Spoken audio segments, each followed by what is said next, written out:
जब सुने के होई भोजपुरी गाना, बस बजे के चाही गाना। रुक का गई नहीं रहुआ, तू जा, हमरा अकेले में दर्शन करे के बा। हो गल नाटक चालू। घर में तो नाटक करबो के लेने, पूरे समाज के सामने नाटक करत ही। हम नौटंकी करते कि तू करते हो, कहते नु जा अकेले में दर्शन कर। देखा हम सीधा बोला थी, चल अंदर। तहरा ले अभी तक जीतल बने की जीतल, चल। हमके सौंप देनी देनी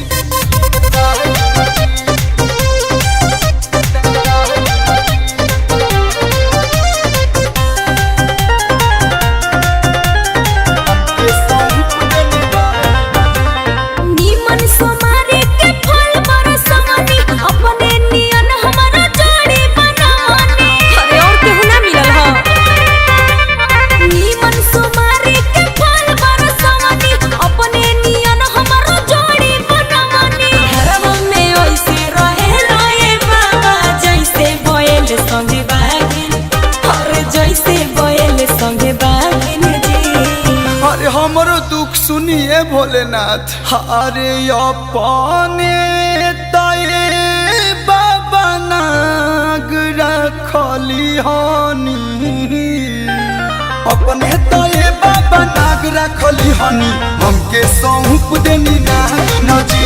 अरे अपने तये बाबा नाग रखली हनी, हमके सौंप देनी ना जी।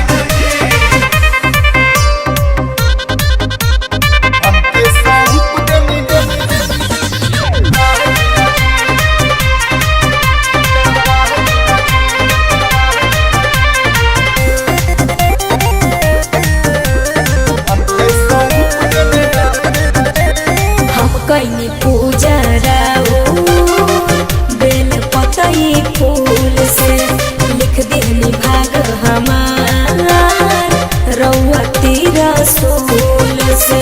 सोमारी बूटी के ये फल देनी हो जा। हंसे तो डसे लागे बिया, हम बानी जैसे गणेश जी के। गौरा जी खुश बाड़ी रौरा के पाके, हम ही करहिया भागिन, अरे हम ही करहिया भागिन जी। तनी दरद में सुनावा बाबा के। अरे अपने तये बाबा नागरा खोली हनी, बच्चा के पुकारतिया दोस्त ले देखो तो।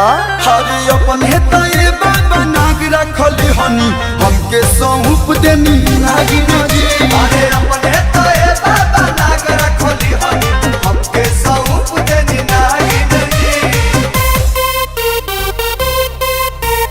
हमके सौंप देनी देनी देनी